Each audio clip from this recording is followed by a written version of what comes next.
সবাই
শুনতে পাচ্ছ? আসসালামু আলাইকুম স্যার। জি স্যার, শুনতেছি। ওয়ালাইকুম আসসালাম। ঠিক আছে।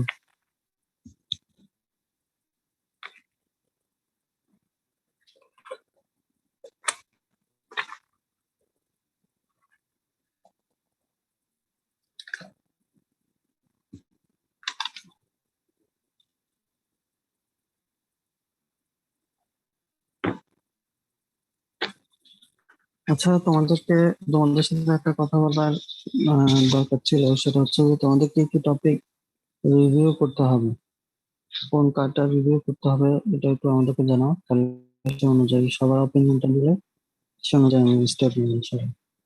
স্যার এই কার্ড 4-এ কার্ড 4 হোক কিংবা মানে সব কার্ড হোক, অ্যান্টিবায়োটিক তো কমপ্লিট হয়েছে, বাকি কার্ডগুলোর কথা বলতেছে, যেহেতু আচ্ছা ঠিক তোমাদের আছে, সব টপিক পড়ানো হয়েছে। ঠিক আছে স্যার, আমরা জানাবো স্যার। আচ্ছা, তাহলে আজকে ইনসান আমাকে যেটা জানাইছে যে তোমরা জেনারেল অ্যানেস্থেসিয়াটা আবার চাচ্ছ পড়ানোর জন্য, তো এটা আমি আজকে শুরু করবো ইনশাআল্লাহ। জেনারেল অ্যানেস্থেসিয়া সাউন্ড ক্লিয়ারলি শোনা যাচ্ছে তো না? জি স্যার, এখন শোনা যাচ্ছে। আচ্ছা, তাহলে আমরা একটু হিস্ট্রি দিয়ে শুরু করি। হ্যাঁ, অনেক সময় স্যাররা মাঝে মধ্যে জিজ্ঞাসা করে, খুব কমন না, বাট মাঝে মধ্যে জিজ্ঞাসা করে। সেটা হচ্ছে যে অ্যানেস্থেসিয়া বা জেনারেল অ্যানেস্থেসিয়ার হিস্ট্রিটা আর কি। তো জেনারেল অ্যানেস্থেসিয়া কি জিনিস? জেনারেল অ্যানেস্থেসিয়া হচ্ছে এমন কিছু ড্রাগস বা এজেন্টস যেগুলো রিভার্সিবল লস অফ সেন্সেশন এবং রিভার্সিবল লস অফ কনসাসনেস করে, and agents which causes reversible loss of sensation and consciousness. আহ, তো এটা হচ্ছে জেনারেল অ্যানেস্থেসিয়া। আমাদের কনসাসনেস এর জন্য দুইটা জিনিস দরকার, একটা হচ্ছে সেন্সেশন আর একটা হচ্ছে কনসাসনেস। সেন্সেশন দিয়ে আমরা অনেক কিছু মানে আহ, আমাদের আশেপাশের এনভায়রনমেন্ট সম্পর্কে আইডিয়া নেই। আর আমাদের ব্রেইন যখন অ্যালার্ট থাকে তখন সেটাকে আমরা কনসাসনেস বলি। যখন এই সেন্সেশন এবং কনসাসনেস দুইটাই চলে যাবে এবং এটি রিভার্সিবল লস হবে, আবার যখন যেটাকে আবার উম, আগের অবস্থায় ফিরিয়ে আনা যায়, সেটা হচ্ছে জেনারেল অ্যানেস্থেসিয়া। আর আরেকটা হচ্ছে যে আগে যখন হিস্ট্রিটা কি, যে 1846 এর আগে কোন রকমের অ্যানেস্থেটিক এজেন্ট ছিল না। 1846 এর আগে কোনো অ্যানেস্থেটিক এজেন্ট ছিল না। তখন অ্যালকোহল, অপিয়াম এগুলো ইউজ করা হতো। অ্যালকোহল দিয়ে মানুষের কোনো পেইন রিলিফ করা কিংবা কোনো রকমের অপারেশন দরকার হলে সেগুলো মানে অ্যালকোহল ইউজ করতো। আর এটা হচ্ছে অপিয়াম। অপিয়াম যেটা আমরা জানি যে এটা একটা কি বলবো, একটা ড্রাগ এডিক্টের একটা উপাদান আর কি অপিয়াম। এটাও অ্যানেস্থেসিয়ার কিছু ক্রাইটেরিয়া এটা ফুলফিল করে, এর জন্য এটা ইউজ করা হয়। আর একটা হচ্ছে আইস। আইস ইউজ করা হতো। তোমরা একটা জিনিস খেয়াল করবে যে অনেক সময় ব্যথা পেলে আমরা যদি ওখানে আইস অ্যাপ্লাই করি লোকালি, তখন ওখানে পেন রিলিফ হয়। কেন হয়? কারণ হচ্ছে ওটা ওই মুহূর্তে নার্ভটাকে মানে ডিসেন্সিটাইজ করে ফেলে, তখন আমরা পেন টের পাই না। এই গেল তিনটা অ্যালকোহল, অপিয়াম, আর এটা হচ্ছে আইস। আরেকটা হচ্ছে, সেটা হচ্ছে ইন্টারেস্টিং, সেটা হচ্ছে কনকাশন। মানে হচ্ছে আগে মানুষ সার্জিক্যাল পেইনটাকে রিলিফ করার জন্য মানুষের মাথায় বাড়ি দেওয়া হতো, আঘাত করা হতো। মানে হচ্ছে যে make the patient unconscious by a blow on the head. মাথার মধ্যে একটা আঘাত করা হতো জোরে, এবং এতে সে অজ্ঞান হয়ে গেলে তার সার্জিক্যাল পেইনটা কমে যেত, বা কোনো রকম অপারেশনের প্রয়োজন হলে সেটা করা হতো। এটা ছিল 1846 এর আগের কথা।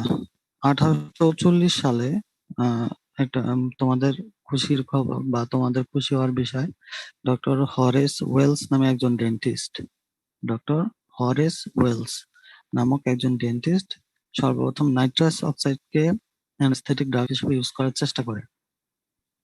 কিন্তু সে কমপ্লিটলি সাকসেস হতে পারে না, কারণ হচ্ছে সে যে নাইট্রাস অক্সাইডটা যে গ্যাস ব্যাগের মধ্যে রাখছিল, সেটা সে আগে আগে খুলে ফেলে, মাস্কটা খুব আগে খুলে ফেলে, যার কারণে অ্যানেস্থেসিয়াটা কমপ্লিট হয়নি। পরবর্তীতে ডক্টর উইলিয়াম মর্টন নামে একজন 1846 সালে এই অ্যানেস্থেসিয়াটা সাকসেসফুলি ইউজ করে, নাইট্রাস অক্সাইড। তাহলে সেই হিসেবে বলতে পারি যে অ্যানেস্থেটিক ড্রাগের আবিষ্কারের সাথে প্রথম জড়িত ছিল ডক্টর হরেস ওয়েলস নামে একজন ডেন্টিস্ট 1844 সালে। আর সাকসেসফুলি এটাকে ডেমনস্ট্রেট করে ডক্টর উইলিয়াম মর্টন 1846 সালে, 2 বছর পরে। 1847 সালে ক্লোরোফর্ম আবিষ্কার হয়। ক্লোরোফর্ম আবিষ্কার করে জেমস ওয়াই সিম্পসন। ক্লোরোফর্মটা অনেকটা এরকমই, অজ্ঞান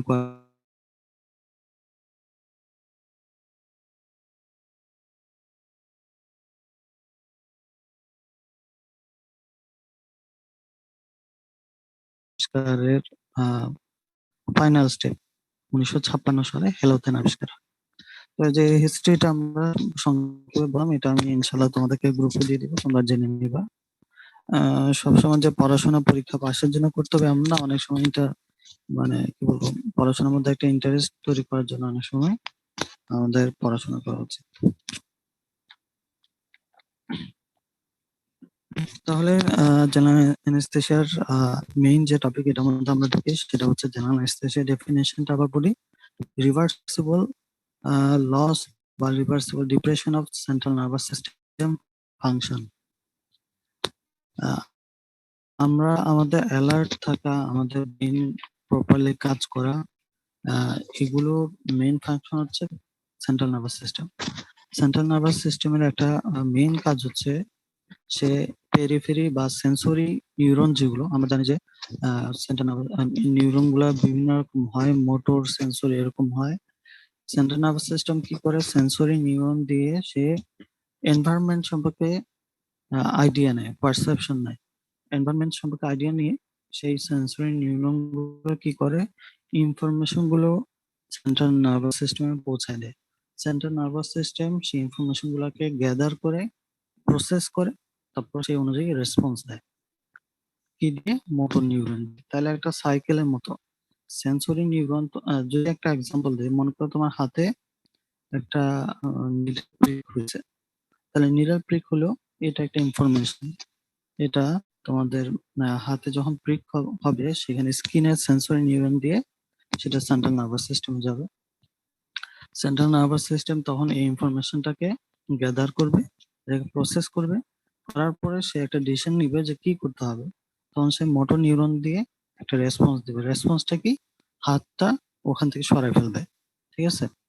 তো এগুলো হচ্ছে সেন্ট্রাল নার্ভাস সিস্টেমের ফাংশন বা সেন্ট্রাল নার্ভাস সিস্টেম এভাবে কাজ করে।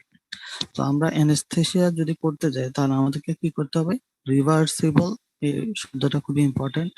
Reversible depression of central nervous system function which results in the loss of response to perception of all external stimuli। অর্থাৎ হচ্ছে যে সেন্ট্রাল নার্ভাস সিস্টেমের ফাংশনটাকে যদি রিভার্সিবলি ডিপ্রেশন করা হয়, তার রেজাল্টে যদি লস অফ রেসপন্স হয়, মানে হচ্ছে আমরা যেমন নিডল প্রিক করলাম, নিডল প্রিক করার পরে কিন্তু রেসপন্স কি আসছে? হাত সরে ফেলছে। তো ওই রেসপন্সটা যদি লস হয় এবং perception of external stimuli, needle prick করছে আমরা টের পাইছি, যদি এমন কোনো ভাবে উম, মানে ডিপ্রেশন করা যায় সেন্ট্রাল নার্ভাস সিস্টেম ফাংশনকে, যে সে এক্সটার্নাল স্টিমুলাইয়ের পারসেপশনটা নিতে পারবে না, সে যে নিডল প্রিক করছে সে এই পেইনটা অনুভব করবে না, তাহলে সেটা হবে জেনারেল অ্যানেস্থেসিয়া। তার মানে হচ্ছে যে সেন্ট্রাল নার্ভাস সিস্টেম যে দুইটা কাজ করে, একটা হচ্ছে সেন্সরি নিউরন দিয়ে ইনফরমেশনটা সেন্ট্রাল নার্ভাস সিস্টেমে যায়, এটা একটা, এই জিনিসটাকে ব্লক করতে হবে রিভার্সিবলি। আবার সেন্ট্রাল নার্ভাস সিস্টেম ইনফরমেশনটা গ্যাদার করে কি করে, একটা রেসপন্স পাঠায় মোটর নিউরন দিয়ে, সেই পাথওয়েটাও ব্লক করতে হবে। তার মানে হচ্ছে সে কোনো ইনফরমেশন, সেন্সরি ইনফরমেশন পেরিফেরি থেকে সেন্ট্রাল নার্ভাস সিস্টেম নিবে না, এই পাথওয়েটা ব্লক করতে হবে। এবং সেন্ট্রাল নার্ভাস সিস্টেম থেকে যে মোটর রেসপন্সটা যায় সেটা ব্লক করতে হবে।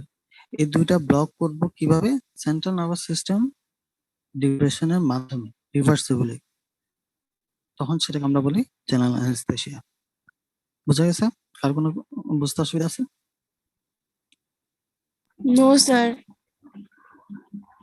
ওকে, বুঝছি এবার স্যার। আসো জেনারেল অ্যানেস্থেসিয়ার পারপাস কি বা অবজেক্টিভ কি, বা কখন জেনারেল অ্যানেস্থেসিয়া, কোন জিনিসটাকে আমরা জেনারেল অ্যানেস্থেসিয়া বলবো, বা জেনারেল অ্যানেস্থেসিয়ার কম্পোনেন্টস গুলা কি, বিভিন্ন নাম আসতে পারে। অবজেক্টিভ কি, প্রিন্সিপাল কি, ক্যারেক্টারিস্টিক্স কি, ক্রাইটেরিয়া কি, যেটাই বলো। এক নম্বর হচ্ছে অ্যানালজেসিয়া। আমরা জেনারেল অ্যানেস্থেসিয়া কেন দিই? মেইনলি সার্জারি করার জন্য অথবা কোনো রকমের পেইনফুল প্রসিডিউর, এটার জন্য। তো প্রথম হচ্ছে অ্যানালজেসিয়া, মানে হচ্ছে কি পেইন রিলিফ হতে হবে, পেইন রিলিফ হতে হবে। সেকেন্ড হচ্ছে অ্যামনেসিয়া। অ্যামনেসিয়া মানে হচ্ছে ট্রানজিয়েন্ট লস অফ মেমরি, সাময়িকভাবে কোন একটা এক্সপেরিয়েন্সের মেমরি এটাকে না থাকা, লস করা, মেমরি লস হওয়া ট্রানজিয়েন্ট। ট্রানজিয়েন্ট মানে সাময়িক আর কি, সাময়িকভাবে কোনো একটা ইনফরমেশন বা এক্সপেরিয়েন্স তার মেমরিতে না থাকা, এটাকে বলা হয় অ্যামনেসিয়া। আনকনসাসনেস মানে কনসাস না থাকা, অ্যালার্ট না থাকা। তারপর হচ্ছে inhibition of sensory and autonomic reflex. এটা আমি তোমাদেরকে এতক্ষণ যেটা বলতে চাইছি, যে সেন্সরি, যে সেন্সরি ইম্পালসটা ক্যারি হয়ে সেন্ট্রাল নার্ভাস সিস্টেম যায়, সেটা ইনহিবিট হতে হবে। এবং অটোনমিক রিফ্লেক্স আছে কিছু, হ্যাঁ, এটা আলাদা রিফ্লেক্স, কি রিফ্লেক্সের টাইপস ওগুলাতে তোমরা পড়বে অ্যানাটমিতে, সেই অটোনমিক রিফ্লেক্সটা ইনহিবিট হতে হবে। Skeletal muscle relaxation, skeletal muscle relaxation হতে হবে। এই পাঁচটা ক্রাইটেরিয়া থাকলে আমরা তখন বলতে পারবো যে জেনারেল অ্যানেস্থেসিয়া, তাকে জেনারেল অ্যানেস্থেসিয়া বলা যাবে। Analgesia, amnesia, unconsciousness, inhibition of sensory and autonomic reflex, skeletal muscle relaxation. Sir এখন অ্যানালজেসিয়া আরেকটা মানে বিষয় কি আসবে, বুঝলেন?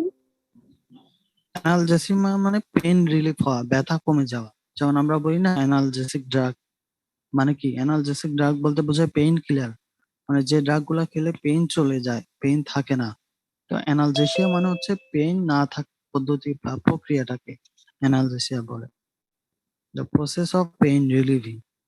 হ্যাঁ, তো অ্যানেস্থেসিয়া দিলে কি হয়, পেইন ফিল করে না একজন পেশেন্ট, তার পেইন ফিল করে না।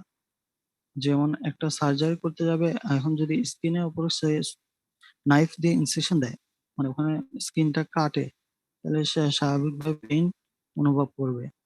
অ্যানেস্থেসিয়া দেওয়ার পরে তার একটা প্রথম ক্রাইটেরিয়া হচ্ছে কি, সে পেইন ফিল করবে না, পেইন রিলিফ হবে তার, এটাকে বলে অ্যানালজেসিয়া। অ্যামনেসিয়া হচ্ছে কি ট্রানজিয়েন্ট লস অফ মেমরি, ওই সময় যা ঘটছে, কি হয়েছে না হয়েছে, সে কোনো কিছুই তার মনে থাকবে না। আনকনসিয়াসনেস মানে হচ্ছে পেশা আনকনসিয়াস থাকবে। Inhibition of sensory and autonomic reflex মানে হচ্ছে সে আশেপাশে কোনো কিছুই টের পাবে না। স্কেলেটাল মাসেল রিল্যাক্সেশন, এইগুলো হচ্ছে 5টা ক্রাইটেরিয়া। তাহলে এখন এখানে 3টা ফেজ আছে। একটা অ্যানেস্থেটিক ড্রাগকে কখন আমরা একটা আইডিয়াল অ্যানেস্থেটিক ড্রাগ বলি। এখানে একটা জিনিস মনে রাখতে হবে, যখন আমরা কোনো জিনিসকে বলি যে এটা আইডিয়াল, তাহলে ধরে নিতে হবে অ্যাকচুয়ালি ওইটা আইডিয়ালি মানে কখনো এক্সিস্ট করে না, নর্মালি এটা পাওয়া যায় না। যেমন আমরা কখনো অনেক সময় বলি যে ideal cell wall, ideal sell structure বলি, তাই না?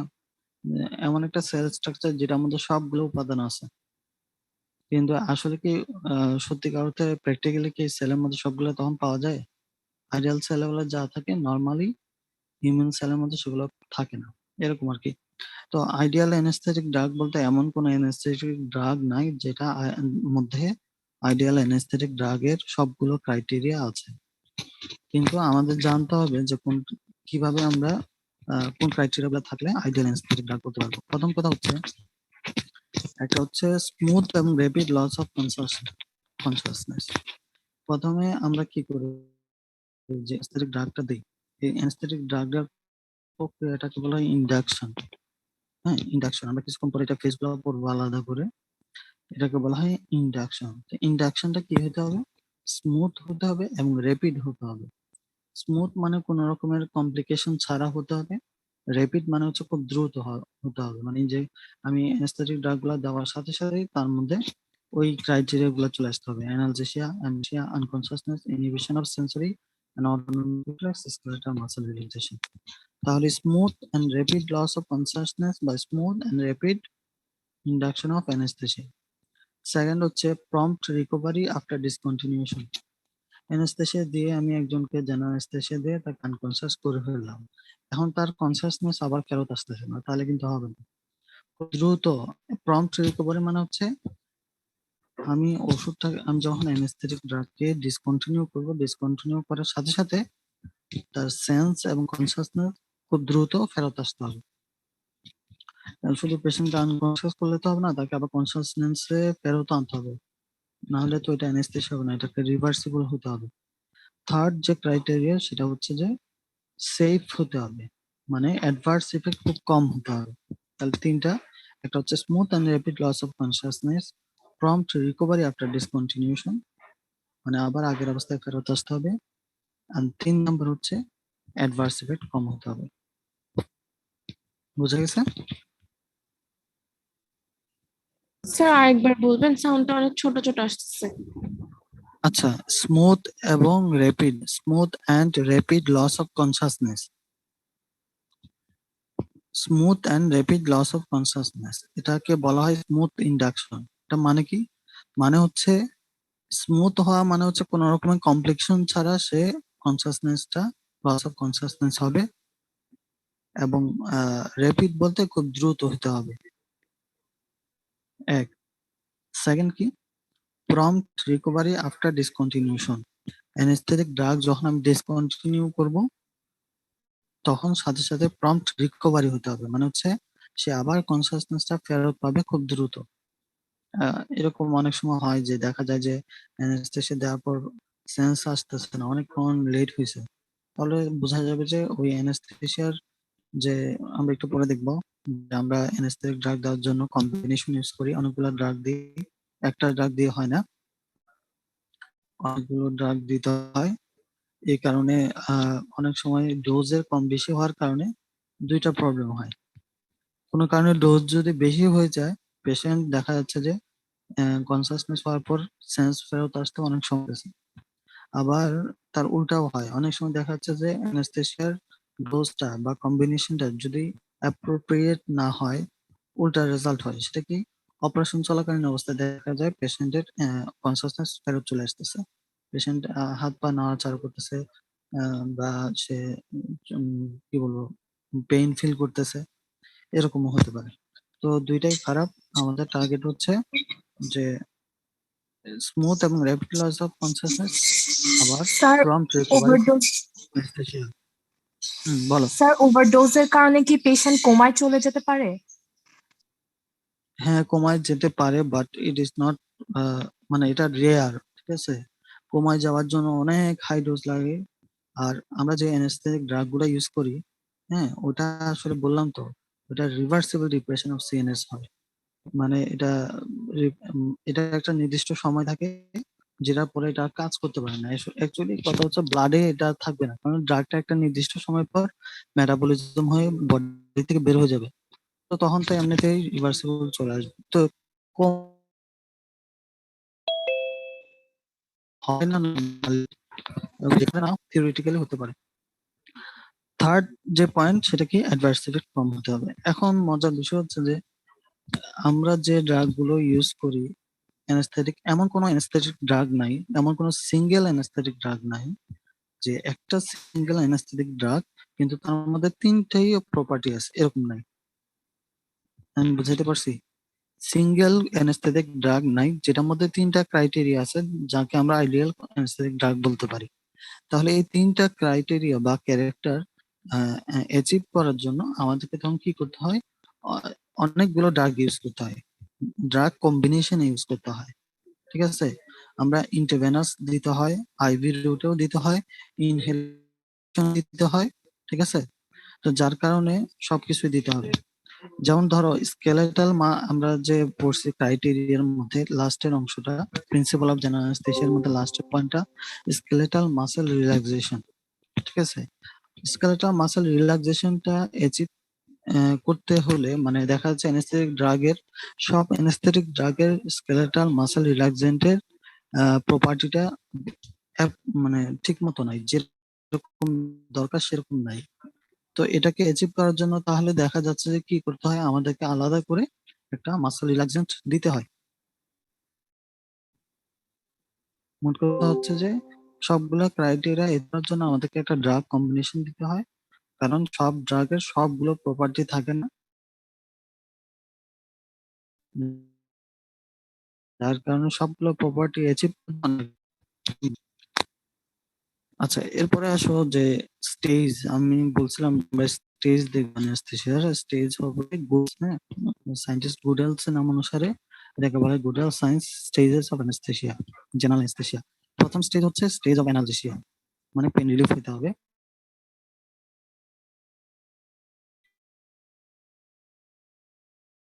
এরপরে স্টেজ হচ্ছে স্টেজ অফ অ্যানেস্থেসিয়া, মানে যখন সার্জিক্যাল অ্যানেস্থেসিয়া স্টেজ থেকে যে স্টেজে গেলে মানে পেশেন্টের সার্জারি করা পসিবল হয় এবং পেশেন্টের কোনো রকমের রেসপন্স পাওয়া যায় না, সেটা হচ্ছে surgical anaesthesia. Stage of medullary depression, এটা হচ্ছে 4 নাম্বার। মেডুলা, ব্রেইনের যে মেডুলা আছে সেই মেডুলাতে যখন ডিপ্রেশন হয় সেটা হচ্ছে মেডুলারি ডিপ্রেশন, এবং এটা যদি অনেক বেশি হয়ে যায় তাহলে আহ করতে পারে আর কি। কিন্তু এই মেডুলারি ডিপ্রেশনের ফলে কি হয়, পেশেন্ট আনকনসিয়াস হতে পারে। এর আগে আনকনসিয়াস হওয়া সম্ভব না।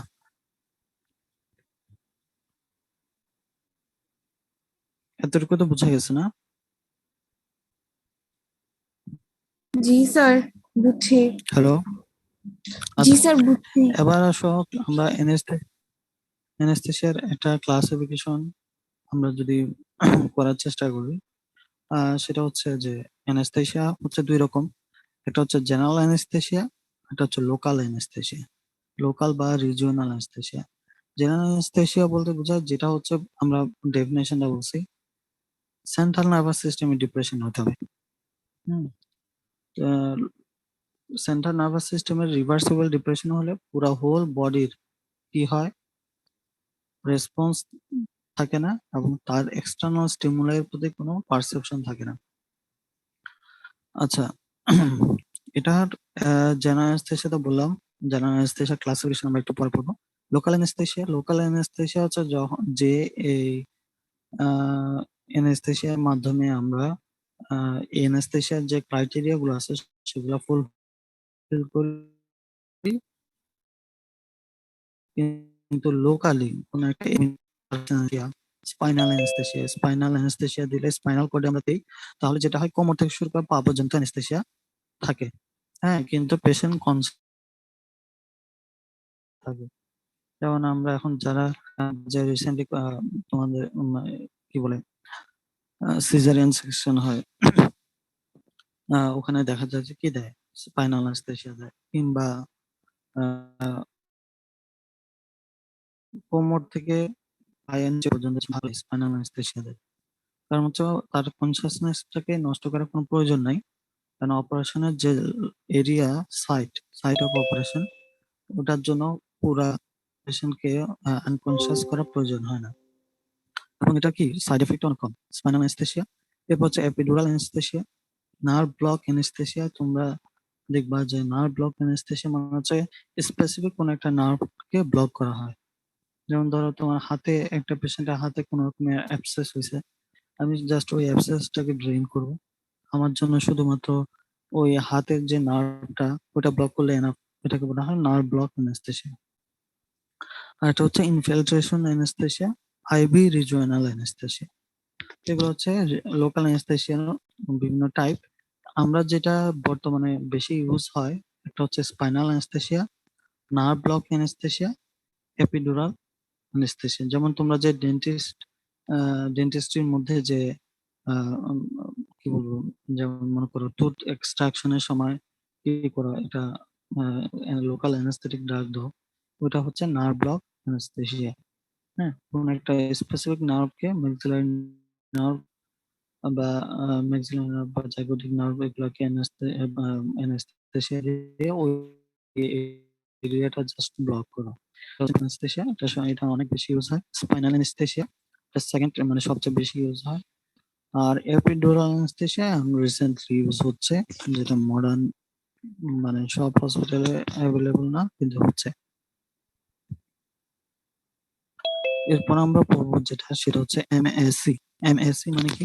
Minimum alveolar concentration. Minimum alveolar concentration. Minimum alveolar concentration নামটা শুনে বোঝা যাচ্ছে এটা হচ্ছে লোয়েস্ট কনসেন্ট্রেশন বা minimum concentration of anaesthetic drug, যেটা কোথায়? Pulmonary alveoli. যেহেতু বলছে মিনিমাম অ্যালভিওলার কনসেন্ট্রেশন, তার মানে হচ্ছে lowest concentration of anesthetic drug in pulmonary alveoli needed to produce immobility in response to painful stimulus in 50% individual। মানে হচ্ছে যে একটা যে পরিমাণ বা যে মিনিমাম কনসেন্ট্রেশন, অ্যানেস্থেটিক ড্রাগের মিনিমাম যে কনসেন্ট্রেশনটা থাকলে অ্যালভিওলাইতে একটা পেশেন্টের কি হয়? ইমোবিলিটি হয়। পেইনফুল স্টিমুলাসের ক্ষেত্রে সে ইমোবাইল হয় বা পেইনফুল স্টিমুলাস সে ফিল করে না। ইন 50% ইন্ডিভিজুয়াল, 50% পেশেন্টের ক্ষেত্রে সেটা হচ্ছে মিনিমাম অ্যালভিওলার কনসেন্ট্রেশন। আবার বলতেছে যে the lowest concentration of the anesthetic drug in pulmonary alveoli which is needed to produce immobility in response to a painful stimulus in 50% individual। এটার থেকে কি বোঝা যায়? এখান থেকে ইম্পর্টেন্ট যে জিনিসটা বোঝা যায় সেটা হচ্ছে আমরা বিভিন্ন অ্যানেস্থেটিক ড্রাগের যে পটেন্সি আছে, কোনটা বেশি পটেন্ট কোনটা কম পটেন্ট, এটা বুঝতে পারবো। এমএসসি এর পার্সেন্টেজ যত বেশি হবে তার পটেন্সি তত কম হবে। এমএসসি বেশি হওয়া মানে হচ্ছে কি, একটা পেশেন্টকে পেইনফুল স্টিমুলাসের জন্য ইমোবাইল বা কি বলবো ডিসেন্সিটাইজ করার জন্য অনেক বেশি পরিমাণ কি লাগতেছে, অ্যানেস্থেটিক ড্রাগের পালমোনারি অ্যালভিওলাইতে কনসেন্ট্রেশন বেশি হওয়া লাগতেছে। তো যে ড্রাগ অল্প কনসেন্ট্রেশনে বেশি রেজাল্ট দেয় সেটা কি হাইলি পটেন্ট। আর যে ড্রাগের মানে অনেক বেশি কনসেন্ট্রেশন লাগে এটা অপটিমাম পটেন্সি অ্যাচিভ করার জন্য, সেটা কি লেস পটেন্ট। অল্প জিনিস দিয়ে বেশি কাজ হলে সেটাকে হাই পটেন্সি বলে, আর বেশি জিনিস দিয়ে অল্প কাজ হলে সেটা লো পটেন্সি বলে। তো এমএস এর পার্সেন্টেজ যত বেশি সেটা তত কম পটেন্স।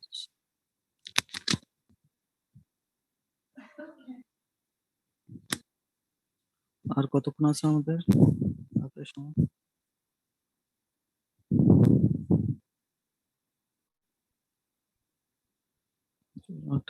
টাইমে দেখা যাচ্ছে না। শুনতে পাচ্ছ? শোনা যাচ্ছে সবাই? ইয়েস স্যার, শোনা যাচ্ছে। জি স্যার। আচ্ছা, মিটিংটা শেষ হয়ে যেতে পারে, শেষ হয়ে গেলে আবার জয়েন করবো ইনশাল্লাহ। এরপরের ইম্পর্টেন্ট টপিক যেটা পরীক্ষার মধ্যে খুব আসে, এতক্ষণ যেগুলো বললাম এগুলোর মধ্যে কোশ্চেন আসবে হচ্ছে ক্লাসিফিকেশন অফ অ্যানেস্থেসিয়া, অবজেক্টিভ বা characteristics of anaesthesia, stage of anaesthesia. হ্যাঁ, এগুলো আসবে, এগুলো পরীক্ষায় খুব বেশি জিজ্ঞেস করবে, পরীক্ষা আসবে, রিটেন আসবে। এখন যেটা বলবো এটা হচ্ছে অহরহ খুবই আসে, অনেক বেশি ইম্পর্টেন্ট এবং স্যারদের খুবই প্রিয়, সেটা হচ্ছে pre anaesthetic medication. Pre anaesthetic medication মানে হচ্ছে এমন কিছু ড্রাগ যে ড্রাগ গুলো অ্যানেস্থেসিয়াকে সেভ করার জন্য বা প্রেজেন্ট করার জন্য, বা আমরা যে ওই ক্রাইটেরিয়ার মধ্যে বলছিলাম, কি বলছিলাম, আইডিয়াল অ্যানেস্থেটিক প্রথম ক্রাইটেরিয়া কি ছিল, কেউ একজন বলো। অ্যানালজেসিয়া না না না, ওটা তো প্রিন্সিপাল, এখানে একটু মাথায় রাখবা, প্রিন্সিপাল অবজেক্টিভস এগুলো মাথায় রাখবা। আইডিয়াল কোন অ্যানেস্থেটিক ড্রাগের ক্রাইটেরিয়া মাত্র 3টা। Smooth and rapid type of unconsciousness. না, smooth and rapid loss of consciousness.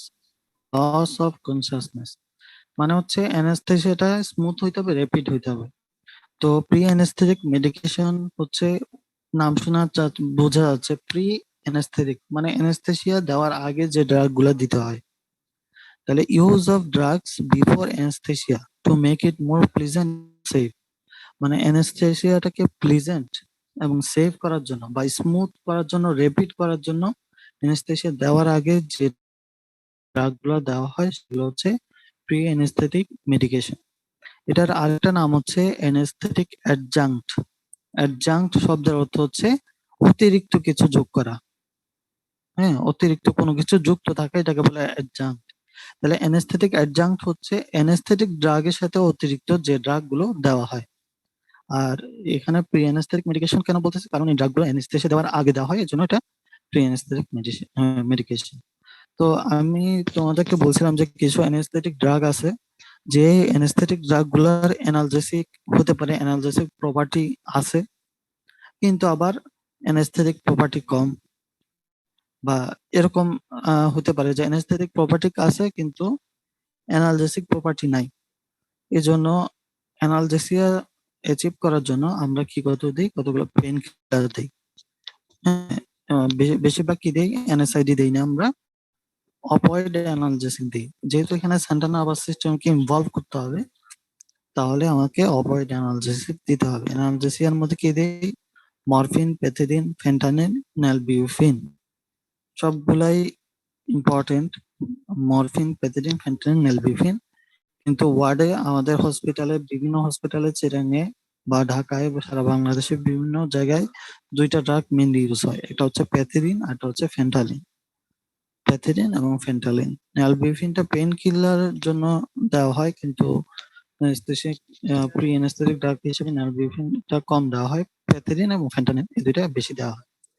এনজিওলাইসিস and sedation, anaesthesia দেওয়ার পূর্বে পেশেন্টের অ্যাংজাইটিটাকে কমানোর জন্য আমরা বেনজোডাইজাপিন দেই, ডায়াজেপাম, মিডাজোলাম, ব্রোমাজেপাম। এগুলা আমাদের দেশে ইউজ হয় কোনটা বেশি, ডায়াজেপাম। তারপর হচ্ছে reduce bronchial and salivary secretion. এখন এটা একটা মজার বিষয়, ব্রঙ্কিয়াল সেক্রেশন, সেলিভারি সেক্রেশন কমানোর দরকার কেন, কেউ বলতে পারবে?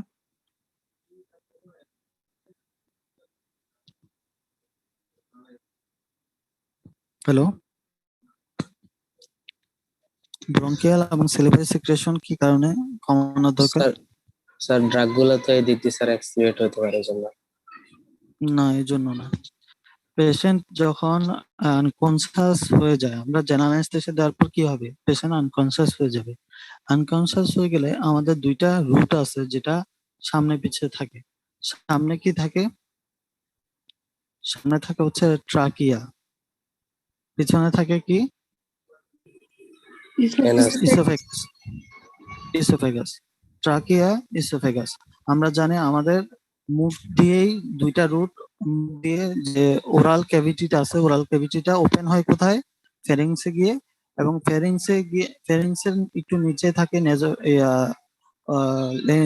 ওরোফেরিংস, তারপর হচ্ছে তোমার নেজোফেরিংস, ওরোফেরিংস, এটার নিচে কি থাকে, একটা স্পেস থাকে যেটার মধ্যে ইসোফেগাস এবং ল্যারিংক্স দুইটা একই জায়গায় খুলে যায়। তো যখন পেশেন্ট আনকনসিয়াস হয়ে যায়, এপিগ্লটিস থাকে, এপিগ্লটিস কি করে, কোনো খাবার ট্রাকিয়াতে ঢুকতে দেয় না। কিন্তু যখন পেশেন্ট আনকনসিয়াস হয়ে যাবে তখন কিন্তু এপিগ্লটিস কাজ করবে না, দেখা যাবে এপিগ্লটিসটা ওপেন হয়ে গেছে, এই যে ব্রঙ্কিয়াল সিক্রেশন, সেলিভারি সিক্রেশন, সব সিক্রেশন গিয়ে ট্রাকিয়ার মধ্যে ঢুকে যাবে। বুঝাইতে পারছে? তখন কি হবে, এটাকে বলে হচ্ছে অ্যাসপাইরেশন নিউমোনিয়া হবে তখন। তো এই কারণে আমরা ব্রঙ্কিয়াল এবং সেলিভারি সিক্রেশন যাতে কম হয়, এই কারণে আমরা অ্যাট্রোপিন দিব, অ্যাট্রোপিন, এটা অ্যাট্রোপিন দিব। এরপর হচ্ছে গ্যাস্ট্রিক অ্যাসিড সিক্রেশন হয়। এই এই সময়টাতে সব ধরনের সিক্রেশন কমে যায়, বেড়ে যায়। এই জন্য আমরা গ্যাস্ট্রিক অ্যাসিড সিক্রেশন কমানোর জন্য কি দিব, পিপিআই, প্রোটন পাম্প ইনহিবিটর, এটা খুব মানে বেশি ইউজ হয়। অমিপ্রাজল, প্যান্টোপ্রাজল, এসোমেপ্রাজল, এগুলো ইউজ করবো। তারপর হচ্ছে যেহেতু সেন্ট্রাল নার্ভাস সিস্টেমে আমরা বিভিন্ন ড্রাগ দিচ্ছি, এটা একটা সাইড এফেক্ট কি হয়, এটা একটা সাইড এফেক্ট হয় হচ্ছে নৌসিয়া, ভমিটিং। এই জন্য এটার জন্য ডম্পিরিডন বা অনডানসেট্রন দেওয়া হয়, বর্তমানে বেশি ইউজ হয় অনডানসেট্রন। তারপর হচ্ছে প্রমিথাজিনও ইউজ হয় অনেক সময়, সরকারি সাপ্লাই যখন যেটা থাকে যে জায়গায়। তারপরে খাবার, ফুড ম্যাটেরিয়াল যদি থাকে, হ্যাঁ, পেটের মধ্যে যদি ফুড ম্যাটেরিয়াল থাকে, দেখা যাবে যে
হ্যালো, তোমরা শুনতে পাচ্ছ?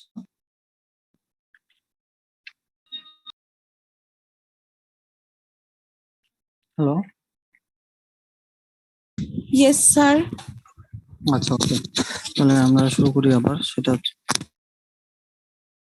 ফুড ম্যাটেরিয়াল গুলা বের করে দেওয়ার জন্য আমাদেরকে কি করতে হবে, এমন কিছু ড্রাগ যেমন ল্যাক্সেটিভ, গ্লিসারিন, এনেমা, এটা হচ্ছে পার রেক্টাম, রেক্টাম দিয়ে দেওয়া হয় যাতে রেক্টামের মধ্যে কোনো রকমের স্টুল বা এই ধরনের কোনো ম্যাটেরিয়াল না থাকে, এজন্য।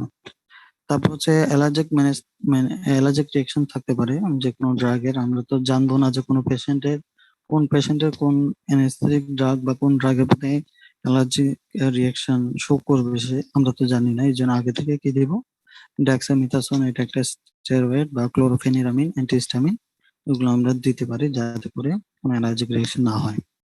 তারপর হচ্ছে প্রোফাইলেকটিক অ্যান্টিবায়োটিক, মানে প্রোফাইলেকটিক মানে হচ্ছে সার্জারি পূর্বে কোনো ইনফেকশন যাতে না হয়, ইনফেকশনটাকে প্রিভেন্ট করার জন্য আমরা কি দিই, সেকেন্ড বা থার্ড বা ফোর্থ জেনারেশন সাইক্লোস্পোরিন দেই। সবচেয়ে বেশি যেটা হয় সে ইউজ হয় সেটা হচ্ছে কি সেফট্রাইকজনটা সবচেয়ে বেশি ইউজ হয়। আচ্ছা, অ্যানেস্থেসিয়ার ক্লাসিফিকেশন এখন আসি। আমরা প্রথমে বললাম যে অ্যানেস্থেসিয়া দুই রকম, একটা হচ্ছে জেনারেল অ্যানেস্থেসিয়া, একটা হচ্ছে লোকাল অ্যানেস্থেসিয়া। লোকাল অ্যানেস্থেসিয়ার মধ্যে অনেকগুলো টাইপ বলছি। তারপর জেনারেল অ্যানেস্থেসিয়ার মধ্যে কয়েক রকম, দুই রকম আছে। একটা হচ্ছে ইন্ট্রাভেনাস বা প্যারেন্টারাল অ্যানেস্থেসিয়া, যেটা আমরা ভেইনের মধ্যে যে রুটটা দিই, ইন্ট্রাভেনাস রুটে যেটা দিই। আর একটা হচ্ছে ইনহেলড অ্যানেস্থেসিয়া, মানে যেটা একটা মাস্ক লাগানো থাকে এবং একটা গ্যাসিয়াস সাবস্টেন্স এটা সে ইনহেল করে, তখন ইনহেলেশনের মাধ্যমে এটা ব্লাডে চলে যায়, তারপর সে অ্যানেস্থেসিয়া করে। আইভি অ্যানেস্থেসিয়া হচ্ছে কয়েক রকম আছে। বারবিচুরেটের মধ্যে থাইপেন্ডল সোডিয়াম, বেনজোডাইজেপিনের মধ্যে ডায়াজেপাম, অপয়েডের মধ্যে ইউজ হয় মরফিন, পেথিডিন, ফেন্টানিল। এছাড়া আছে প্রোপোফল, ভিটামিন, এগুলা। বারবিচুরেটস এর মধ্যে থাইপেন্ডল সোডিয়াম, বেনজোডাইজেপিনের মধ্যে হচ্ছে ডায়াজেপাম, মিডাজোলাম, অপয়েডের মধ্যে morphine, pethidine, fentanyl, propofol, vitamin.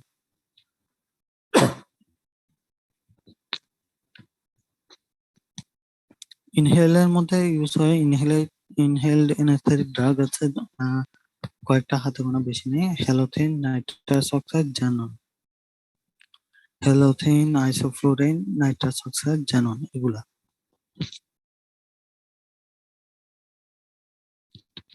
R stages of general anaesthesia, এটা আমরা বলছি যে জেনারেল অ্যানেস্থেসিয়া তিনটা স্টেজ। একটা হচ্ছে ইন্ডাকশন, মেইনটেনেন্স, রিকভারি। ইন্ডাকশন হচ্ছে অ্যানেস্থেটিক ড্রাগ দেওয়ার পরে অ্যানেস্থেসিয়া ড্রাগ দেওয়ার থেকে শুরু করে জেনারেল অ্যানেস্থেসিয়া বা সার্জিক্যাল অ্যানেস্থেসিয়া বলি, সার্জিক্যাল অ্যানেস্থেসিয়া অ্যাচিভ হওয়া পর্যন্ত যে সময়টা, সেটা হচ্ছে ইন্ডাকশন। যখন সার্জিক্যালি অ্যানেস্থেটাইজড হয়ে গেছে বা সার্জিক্যাল অ্যানেস্থেসিয়া অ্যাচিভ হয়ে গেছে, এরপরের সময়টা, অপারেশন চলাকালীন সময়টা মেইনটেনেন্সের জন্য আমরা ইনহেলেশন অ্যানেস্থেটিক এজেন্ট ইউজ। আর রিকভারির জন্য আলাদা কিছু যেমন মনে করা হচ্ছে এডোফোনিয়াম, এগুলো। আমরা একটু পরে বুঝে অ্যানেস্থেটিক অ্যাডজাঙ্ক বা অ্যানেস্থেটিক ড্রাগের সাথে এক্সট্রা ড্রাগ আমরা কিছু muscle relaxant, muscular relaxant use করি, যেমন মনে করো পেনকিউরোনিয়াম বা এই টাইপের যেগুলো আছে, পেনকিউরোনিয়াম, এগুলো। সাক্সামিথোনিয়াম, হ্যাঁ, সাক্সামিথোনিয়ামটাই বেশি ইউজ হয়। এগুলো আমরা দেই। এগুলো কি করে, নিউরোমাসকুলার ব্লকেট করে, যার কারণে মাসল রিল্যাক্সেন্ট বা মাসল রিল্যাক্স হয়। তো যখন রিকভারি হবে, রিকভারির জন্য তো আবার মাসল রিল্যাক্সেন্টটাকে আবার বডি থেকে দূর করতে হবে। তখন আমরা কি দেই, কোলিনাস্টেরেজ ইনহিবিটরস দেই। আমরা জানি যে কোলিনার্জিক যে ড্রাগগুলো আছে, সেই ড্রাগগুলোর এগেনস্টে কাজ করে অ্যান্টিকোলিনার্জিক ড্রাগ। অ্যান্টিকোলিনার্জিক ড্রাগগুলো আবার দুই রকম, একটা ডিরেক্ট, একটা ইনডিরেক্ট। তোমরা পড়ছো, খেয়াল আছে কিনা? ডিরেক্ট গুলা কি করে, কোলিনাস্টেরেজ এনজাইমটাকে ইনহিবিট করে ফেলে, যার কারণে মেটাবলিজম দ্রুত হয়। নিউস্টেগমিন এবং এডোফোনিয়াম হচ্ছে সেগুলো। রিকভারির সময় আমরা এই ড্রাগগুলো দেবো, নিউস্টেগমিন এবং এডোফোনিয়াম। এরপরে একটা কোশ্চেন আসবে, সেটা হচ্ছে ইন্ডাকশনের মধ্যে কি কি ড্রাগ দেয়, মেইনটেনেন্সের জন্য কি কি ড্রাগ দেয়। এটা একটু ভালো করে শিখতে হবে। এটা স্যাররা খুব জিজ্ঞাসা করে যে ইন্ডাকশনের জন্য কি অ্যানেস্থেসিয়া দিবা, মেইনটেনেন্সের জন্য কি দিবা। ইন্ডাকশনের জন্য থাইপেন্ডল সোডিয়াম দেওয়া হয়, ডায়াজাপাম দেওয়া হয়, মরফিন, পেথিডিন, ফেন্টানিল দেওয়া হয়, প্রোপোফল, ভিটামিন। মেইন যে ড্রাগগুলো সবগুলো গ্যাসেস ইনহেলেশন বা গ্যাসেস অ্যানেস্থেসিয়া ছাড়া বাকি যতগুলো ড্রাগ আছে সবগুলাই ইন্ডাকশনের সময় দেওয়া হয়। এখানে একটা কথা বলা দরকার যে সব এই যে barbiturate, benzodiazepine, opioid, thiopental sodium, diazepam, morphine, pethidine বা ফেন্টানিল, ফেন্টানিল, এগুলোর মধ্যে অপয়েডের মধ্যে যে কোনো একটা দিব। এখানেও একটা জিনিস বোঝার আছে যে সবগুলা ড্রাগ দিব না। যেমন থাইপেন্ডল সোডিয়াম দিব, ডায়াজেপাম দেওয়া হবে প্রি অ্যানেস্থেটিক ড্রাগ হিসেবে, opioid analgesic, morphine, pethidine, fentanyl এই তিনটার মধ্যে যে কোনো একটা দেওয়া হবে প্রি অ্যানেস্থেটিক ড্রাগ হিসেবে। তাহলে প্রি অ্যানেস্থেটিক ড্রাগ হিসেবে আমরা ইন্ডাকশনের জন্য ডায়াজেপাম বা প্যাথিডিন, ফেন্টানাইল যে কোনো একটা দিব। দিয়ে যখন অ্যানেস্থেসিয়া ইন্ডাকশনের জন্য মেইন ড্রাগ হিসেবে কি দিব, থাইপেন্টাল সোডিয়াম দিব, অথবা থাইপেন্টাল সোডিয়াম দিব, অথবা প্রোপোফল দিব, অথবা কিটামিন দিব। হ্যাঁ, মেইনলি থাইপেন্টাল সোডিয়ামটাই ইউজ হয়। প্রোপোফল, কিটামিন ওগুলো অন্যান্য প্রসিডিওর ইউজ হয়। এগুলো পরে ইনশাল্লাহ সুযোগ হলে বলবো। প্রোপোফল, কিটামিন অথবা থাইপেন্টাল সোডিয়াম তিনটার মধ্যে যে কোনো একটা দিতে হবে। থাইপেন্টাল সোডিয়ামটাই আমরা বেশি ইউজ করি। আর মেইনটেনেন্সের জন্য গ্যাসিয়াস সাবস্টেন্স যেমন নাইট্রাস অক্সাইড, হ্যালোথেন, আইসোফ্লোরিন এগুলা। মেইনটেনেন্সের জন্য আবার মাসকুলার জাংশন ব্লকার দিতে হবে, সাক্সামিথিনিয়াম। অ্যানালজেসিক প্যাথিডিন দিতে হবে, অ্যান্টিসেক্রেটরি অ্যাট্রোপিন দিতে হবে। প্যাথিডিন যেহেতু আমরা দিচ্ছি, প্যাথিডিন কিন্তু ভমিটিং করে, এই কারণে প্রি অ্যানেস্থেটিক ড্রাগে আমরা কি দিয়ে দিই, অ্যান্টিএমিটিক ড্রাগ দিই।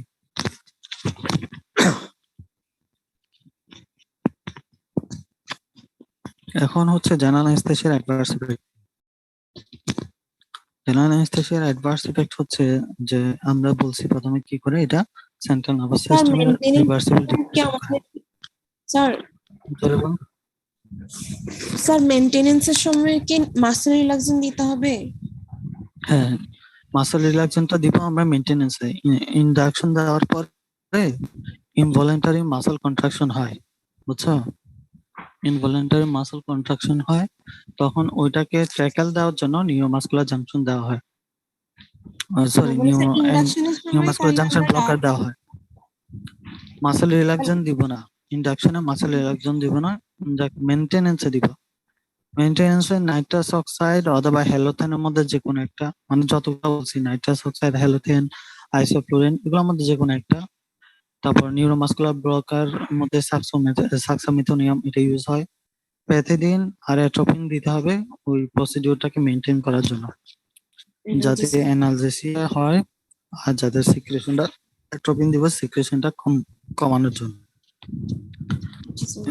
এখানে তোমরা দেখতেছো যে অ্যানেস্থেসিয়ার এই চারটা যে কয়েকটা ক্রাইটেরিয়া আছে, 5টা ক্রাইটেরিয়া।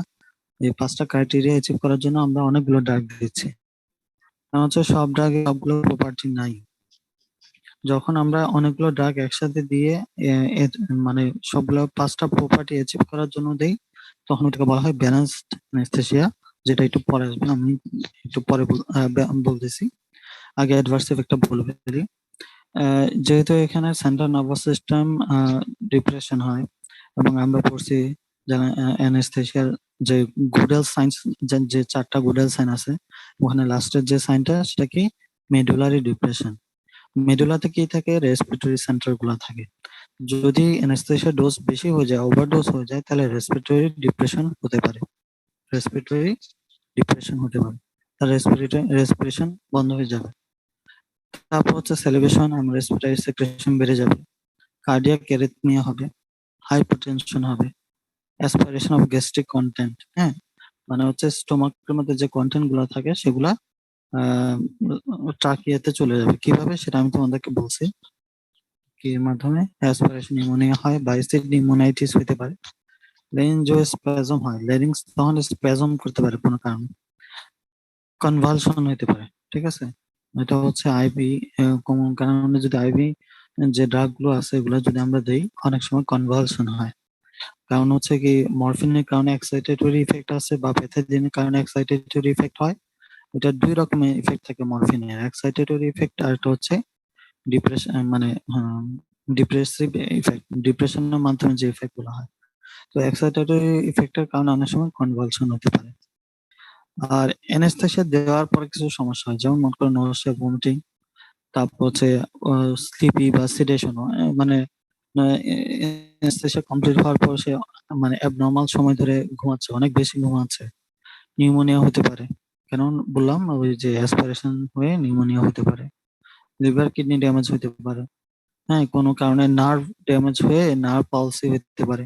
কারণ অ্যানেস্থেসিয়া যখন দেওয়া হয় পেশেন্ট তো আনকনসিয়াস হয়ে যায়, দেখা গেল যে কোনো একটা নার্ভের মধ্যে কি হয়ে গেল, নার্ভ ডিপ্রেসড হয়ে গেল, মানে নার্ভের উপর চাপ পড়ে আছে আর কি। হ্যাঁ, নার্ভটা চাপ পড়ে আছে, পরে ওখানে নার্ভ ড্যামেজ হইলো, নার্ভ পালসি হয়ে গেল, কিন্তু পেশেন্ট অ্যানেস্থেসিয়া থাকার কারণে বুঝতে পারে না। যখন তার রিকভারি হয় তখন দেখা যাচ্ছে যে সে কোনো হাত বা কোনো বডি কোনো একটা পার্ট সে নাড়াতে পারছে না, বা সে কোনো সেন্সরি ইফেক্ট পাচ্ছে না, অবশ অবশ মনে হচ্ছে, এরকম হতে পারে।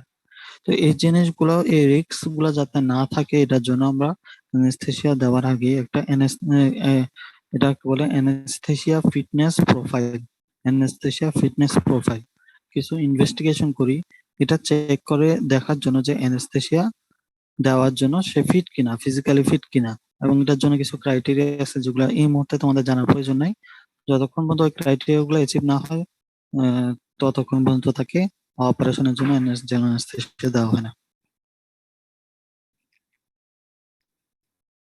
ঠিক আছে? জি স্যার। আচ্ছা, এবার কিছু জিনিস আমি তোমাদেরকে বলে দিই, যেমন কয়টা কোয়েশ্চেন আছে।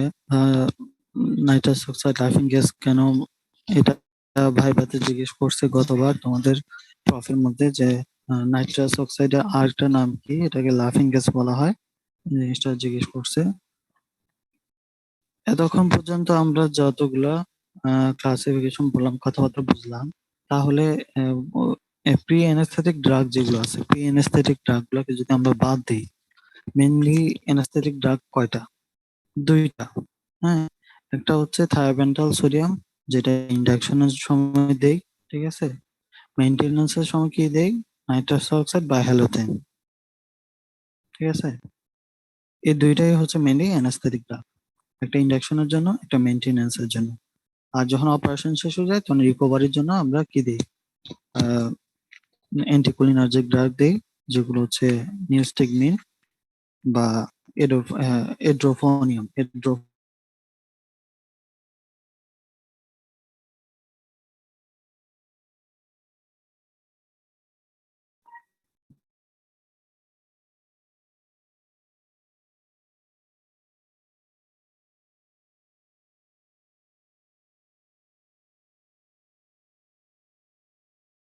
এট্রোপিন দিচ্ছি, এগুলো হচ্ছে কি অ্যানেস্থেসিয়াটাকে স্মুথ করার জন্য, মানে এটাকে হেল্প করার জন্য, আর একটু কি বলবো, কমফোর্টেবল হওয়ার জন্য। হ্যাঁ, কিন্তু অ্যানেস্থেসিয়া তৈরি করতে এটার কোনো রোল নাই, ঠিক আছে। যেমন প্যাথেডিন দিচ্ছি যাতে করে তার পেইন রিলিফ হয়। কেন পেইন পেইন কেন অ্যানেস্থেটিক ড্রাগ দিয়ে কি অ্যানালজেসিয়া হয় না? হয়। কিন্তু দেখা যাচ্ছে অ্যানেস্থেটিক ড্রাগ গুলার অ্যানেস্থেসিয়া করার প্রপার্টি যেরকম আছে, সাথে অ্যানালজেসিক ইফেক্টটা কম। হয়তো দেখা যাচ্ছে যে অ্যানালজেসিক ইফেক্টটা বেশি সময় ধরে থাকে না, অ্যানালজেসিক ইফেক্টটা আছে, পেইন রিলিফ করার ইফেক্ট বা প্রপার্টি তার আছে, কিন্তু সেটা কম। যার কারণে কি হচ্ছে, আমাদের ওই তার অ্যানালজেসিয়াটাকে মেনটেন করার জন্য একবার হচ্ছে শুরু করার আগে একবার দিচ্ছি প্যাথেডিন, আবার ইন্ডাকশনের পরে মেনটেনেন্সের সময়ও কি করতেছি, আবার প্যাথেডিন দিচ্ছি। নিউরোমাসকুলার জাংশন ব্লকার কেন দেই?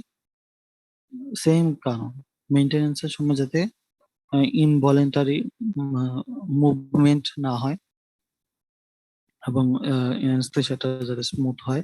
মাসেল রিল্যাক্স যদি থাকে, নিউরোমাসকুলার জাংশন ব্লকে দেওয়ার কারণে স্কেলেটাল মাসকুলার রিল্যাক্স হলে অপারেশন ইজি হয়, অপারেশন সহজ হয়, ঠিক আছে। তো এইসব কারণে দেয়, কিন্তু মেইন ড্রাগ কয়টা? থায়োপেন্টাল সোডিয়াম এক, আর একটা হচ্ছে গ্যাসিয়াস।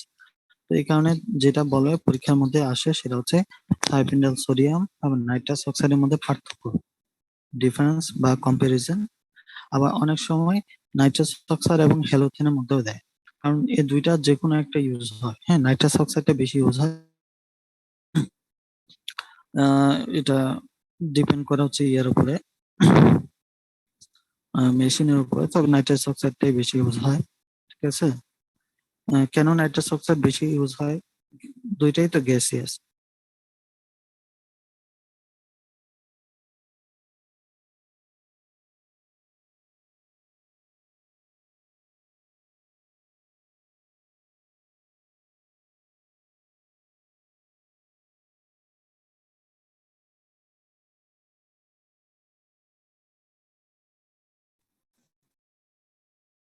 হ্যালো, হ্যালো, শোনা জি যাচ্ছে? স্যার। জি হ্যাঁ, স্যার। নাইট্রাস অক্সাইডে আবার পটেন্সি আবার কম, তো এই জন্য এটা আমি তোমাদেরকে এতক্ষণ বলার চেষ্টা করতেছি যে দেখো তার অনসেট খুব ভালো, খুব দ্রুত রেপিডলি অ্যানেস্থেসিয়া করে নাইট্রাস অক্সাইড, রিকভারিও তাড়াতাড়ি হয়, কারণ আমাদের তো দুইটা প্রপার্টি অলরেডি আইডিয়াল এর মধ্যে পেয়ে গেছে। কিন্তু সমস্যা হচ্ছে ও পটেন্সি আবার কম। পটেন্সি কম মানে হচ্ছে কি, অ্যানেস্থেসিয়াটা অ্যাচিভ করার জন্য অনেক বেশি নাইট্রাস অক্সাইড দেওয়ার প্রয়োজন হয়।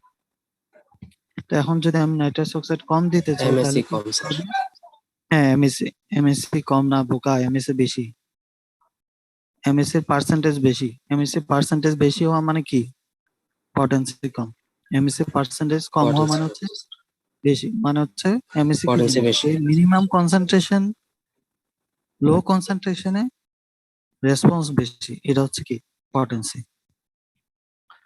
আচ্ছা, তাহলে আমি যখন বলবো পটেন্সি লো, তার মানে হচ্ছে কনসেন্ট্রেশন বেশি লাগে অল্প কাজ করার জন্য। তো এখানে দেখতেছি যে নাইট্রাস অক্সাইডের সবগুলো প্রপার্টি ভালো আছে কিন্তু পটেন্সি কম। তো এই পটেন্সিটাকে কভার দেওয়ার জন্য, তার পটেন্সিটা যাতে মেনটেন হয়, এটার জন্য আমরা সাথে কি দিচ্ছি, অন্যান্য ড্রাগ গুলো দিতেছি।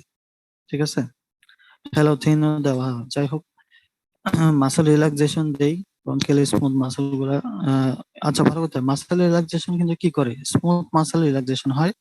ব্রঙ্কিয়াল, সরি স্মুথ মাসেল বলতেছি, মাসেল রিল্যাক্সেশন দিলে স্কেলেটাল মাসেল রিল্যাক্সেশন হয়, স্মুথ মাসেল কিন্তু রিল্যাক্সেশন হয় না। নাইট্রাস অক্সাইডের পটেন্সি কম হলেও ওর অন্যান্য সাইড এফেক্ট গুলা কম, কিডনিতে বা লিভারে বা হার্টের উপর তার সাইড এফেক্ট একেবারেই কম। থাইমেটাল সোডিয়াম নাইট্রাস অক্সাইড, এই দুইটার মধ্যে পার্থক্য, এটা ভালো করে একটু পড়ে নিবা। আর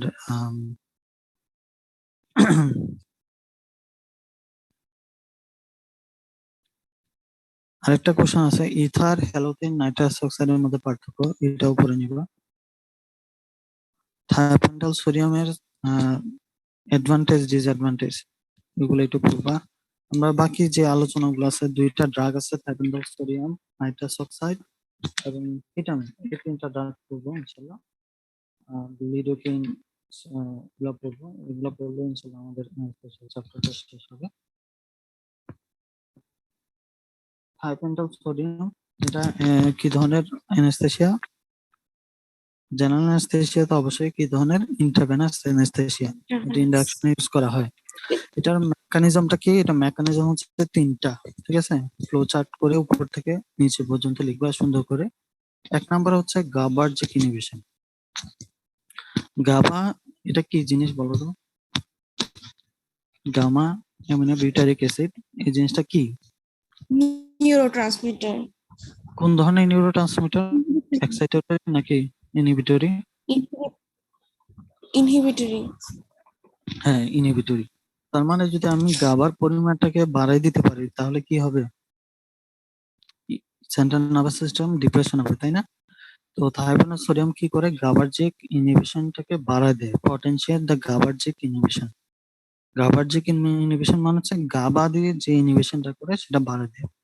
এটার রেজাল্ট কি, গাবা কি করে, গাবা করে হচ্ছে ক্লোরাইড চ্যানেল যেটা থাকে সেই ক্লোরাইড চ্যানেল ওপেন করে ডিউরেশন, মানে কি বলবো, prolong the duration of chloride channel open, মানে অনেকক্ষণ ধরে ক্লোরাইড চ্যানেলটা কি থাকে, ওপেন ওপেন হয়ে থাকে।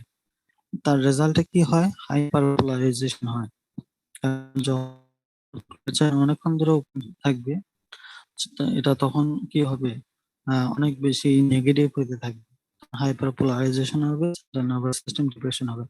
আমরা জানি যে অ্যাকশন পটেনশিয়াল কিভাবে হয়, প্রথমে ডিপোলারাইজেশন হয়, মানে হচ্ছে যখন সেলের ভিতরে পজিটিভ আয়ন বেশি বেড়ে যায় এবং বাইরে নেগেটিভ আয়ন বেশি বেড়ে যায়, অর্থাৎ সেলের ভিতরে পজিটিভ আয়ন বাড়ে, নেগেটিভ আয়ন কমে যায়, তখন হচ্ছে ডিপোলারাইজেশন। ডিপোলারাইজেশন হওয়ার পর কি হয়, থ্রেশহোল্ড লেভেল অ্যাচিভ করে, থ্রেশহোল্ড লেভেল অ্যাচিভ করার পরে আস্তে আস্তে কি হইতে থাকে, রিপোলারাইজেশন হয়।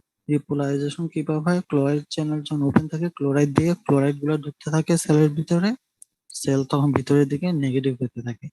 যখন এটা নামতে নামতে জিরো, মানে কি বলে, আমরা জানি যে আমাদের নর্মাল ইয়া কি, অ্যাকশন পটেনশিয়াল সেলের মধ্যে -90 মিলিভোল্ট, 90 মিলিভোল্টের নিচেও যখন নামতে থাকবে, অর্থাৎ আমরা যদি এক্স এক্সিস আর ওয়াই এক্সিস চিন্তা করি, এক্স এক্সিস এর নিচে যখন নেমে যাবে তখন সেটাকে বলে হাইপারপোলারাইজেশন। তখন কোনো অ্যাকশন পটেনশিয়ালই থাকে না। আর আমরা জানি যে কোনো কাজের জন্য কি দরকার, যে কোনো স্টিমুলেশনের জন্য অ্যাকশন পটেনশিয়াল দরকার। তো যখন হাইপারপোলারাইজেশন হবে তখন সিএনএস ডিপ্রেশন হবে। আরেকটা কাজ হচ্ছে, যখন হাই কনসেন্ট্রেশনে থাইপেন্টল সোডিয়াম দেওয়া হয় তখন এটা গাবার মতোই কাজ করে, এটাকে বলে গাবা মাইমেটিক অ্যাকশন, মানে সে হুবহু গাবার মতো কাজ করতে থাকে। সে কি করে, ডাইরেক্ট ক্লোরাইড চ্যানেলটা অ্যাক্টিভেট করে দেয় এবং ক্লোরাইড চ্যানেল দিয়ে ক্লোরাইড ইনফ্লাক্স যেটা ভিতরে ঢোকা সেলে এটা বাড়ায় দেয় এবং কি হয়, হাইপারপোলারাইজেশন হয়, সিনাস ডিপ্রেশন হয়। আরেকটা যেটা করে থার্ড পদ্ধতি, সেটা হচ্ছে এক্সাইটেটরি নিউরোট্রান্সমিটার যেগুলো সেগুলোকে ইনহিবিট করে। গ্লুটামেট, অ্যাসপার্টেট এগুলো হচ্ছে এক্সাইটেটরি নিউরোট্রান্সমিটার। এগুলাকে যদি ইনহিবিট করতে পারি তাহলে সিনাস ডিপ্রেশন হবে। তাহলে একটা পদ্ধতি হচ্ছে কি ইনহিবিশন বাড়ায় দেওয়া, আর একটা হচ্ছে এক্সাইটেটরি ইফেক্টটাকে কমায় দেওয়া। দুইটা পদ্ধতি। ইনহিবিশনটা বাড়ায় দেয় সেই দুইটা পদ্ধতিতে, একটা হচ্ছে গাবার অ্যাকশনটাকে বাড়ায় দেয়। গাবা কি করে, prolong the duration of opening chloride channel opening, chloride চ্যানেলটার ডিউরেশন অনেক বেশি থাকে, হাইপারপোলারাইজেশন হয়, সিনাস ডিপ্রেশন। আর একটা হচ্ছে গাবার মতোই কাজ করে, সে গাবার মাধ্যমে কাজ না করে সে ডাইরেক্ট গাবার মতো কি করবে, যখন হাই কনসেন্ট্রেশন থাকবে নরমালি থাকবে না সোডিয়াম ক্লোরাইড চ্যানেল ওপেন করতে পারে না, গাবা গেটের যে ক্লোরাইড চ্যানেল এটা ওপেন করতে পারে না, কিন্তু যখন হাই কনসেন্ট্রেশন দিব এই গাবার মতোই সরাসরি ডিরেক্টলি ক্লোরাইড চ্যানেলগুলোকে ওপেন করবে, তখন ক্লোরাইড চ্যানেল এন্ট্রি হবে, হাইপারপোলারাইজেশন হবে, সিএনএস ডিপ্রেশন হবে। আর একটা হচ্ছে এক্সাইটেটরি নিউরোট্রান্সমিটার গুলোকে ইনহিবিট করবে। যে অ্যাডভান্টেজ কি কেন আমরা দিই, প্রথম কথা হচ্ছে যে র্যাপিড আনকনসাসনেস খুব দ্রুত করে, 15 থেকে 20 সেকেন্ড লাগে, সর্বোচ্চ 1 মিনিট। 1 মিনিটের মধ্যে তার কি অ্যানেস্থেসিয়া শুরু হয়ে যায়। আবার র্যাপিড রিকভারি হয়, 6 থেকে 10 মিনিটের মধ্যে কি হয়, রিকভারি হয়। এটার মাসল রিল্যাক্সেন্ট ইফেক্ট আছে এবং এটা এয়ার প্রেসার কোনো ইরিটেশন করে না, কোনো রকমের ইরিটেশন করে না, ওটা খেতে কোনো ইরিটেশন করে না। তো এগুলো হচ্ছে অ্যাডভান্টেজ। ডিসঅ্যাডভান্টেজ কি, এটা অ্যানালজেসিক ইফেক্টটা কম। আমি তোমাদেরকে বলছিলাম যে থাইপেন্টল সোডিয়ামের অ্যানেস্থেসিয়া করে কিন্তু অ্যানালজেসিক ইফেক্টটা কম, এর জন্য আমাদের কি কি দেওয়া লাগতেছে, প্যাথিডিন দেওয়া লাগতেছে। সেকেন্ড হচ্ছে এটা খুব দ্রুত ডিস্ট্রিবিউট হয়ে যায়। কেন ডিস্ট্রিবিউট হয়ে যায়, এটা হচ্ছে অনেক বেশি হাইলি লিপিড সলিউবল হওয়ার কারণে এটা খুব দ্রুত বডির বিভিন্ন সেলে বা যেখানে লিপিড আছে বেশি ওই জায়গাগুলোতে ডিস্ট্রিবিউশন হয়ে যায়। তো যখন ডিস্ট্রিবিউশন হয়ে সেলে বিভিন্ন জায়গায় ছড়ায় পড়ে তখন কনসেন্ট্রেশনটা কমে যায়। আমি বুঝাইতে পারছি কিনা জানি না। যখন ডোজ আমি মানে একটা নির্দিষ্ট পরিমাণ থাইপেন্টল সোডিয়াম দিব, এটা যদি কোনো একটা নির্দিষ্ট এলাকার মধ্যে থাকে তাহলে এটার কনসেন্ট্রেশন বেশি হবে, এটা কাজটা ফাংশনটা বেশি হবে। তো যখন ডিস্ট্রিবিউশন হয়ে যায় এটা বিভিন্ন জায়গায় ছড়ায় পড়ার পর সে কাজ করে, এটার পর আবার রিডিস্ট্রিবিউশন হয়। রিডিস্ট্রিবিউশন এটা একটা আলাদা টপিক আছে, এটা তোমরা জেনারেল ফার্মাকোলজিতে পড়ছো বা না পড়ে থাকতে পড়ে নিবা। রিডিস্ট্রিবিউশন অফ ড্রাগ এটা কি জিনিস এটা পড়ে নিবা, যে সেলের বিভিন্ন জায়গায়, বডির বিভিন্ন জায়গায় যখন অ্যানেস্থেটিক ড্রাগ হোক বা এনি ড্রাগ হোক, অন্য কোনো ড্রাগ হোক, এগুলা যখন ছড়ায় পড়ে বা ডিস্ট্রিবিউশন হয়ে যায় তখন যেহেতু এটা হাইলি ফ্যাট সলিউবল, সে তার আশেপাশে যে ফ্যাট সলিউবল টিস্যু গুলো আছে সেগুলোতে আবার রিডিস্ট্রিবিউট হয়। তখন কি হয়, থাইপেন্টাল সোডিয়ামের কনসেন্ট্রেশনটা কি হয়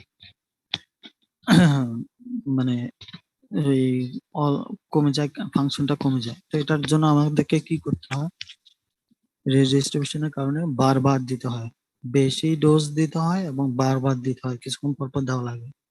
কারণ ওটা রিডিস্ট্রিবিউশন হয়ে যাওয়ার কারণে 100% এর মধ্যে মনে করো আইভি যেহেতু 99% যায় ব্লাডে, কিন্তু এটার মধ্যে ধরো 10 থেকে 15% রিডিস্ট্রিবিউশন হয়ে যায়, তাহলে আমরা ইউজ করতেছি মেনলি মূলত হচ্ছে 70 থেকে 75%।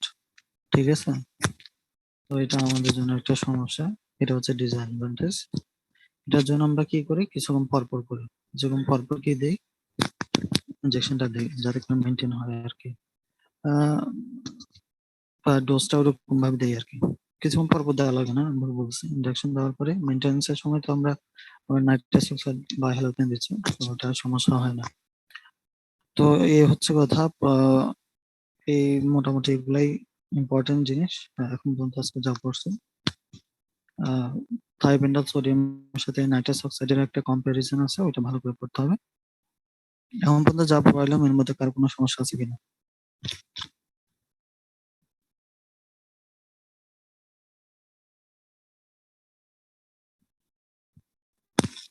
না স্যার বুঝছে ওগুলা, স্যার বুঝছে। ঠিক আছে তাহলে ইনসান কোথায়? স্যার ওর নেটওয়ার্কের প্রবলেম আজকে। স্যার জি স্যার আসছি স্যার। আমাকে পার্সেন্টেজ গুলো পাঠিয়ে দেবো মোবাইলে এসএমএস ওকে করে, স্যার। ঠিক আছে? আচ্ছা ওকে, তাহলে আজকে যতটুকু ইনশাআল্লাহ। আসসালামু আসসালামু আলাইকুম ওয়া রাহমাতুল্লাহি ওয়া বারাকাতুহু। ওয়া আলাইকুম আসসালাম। আসসালামু আলাইকুম।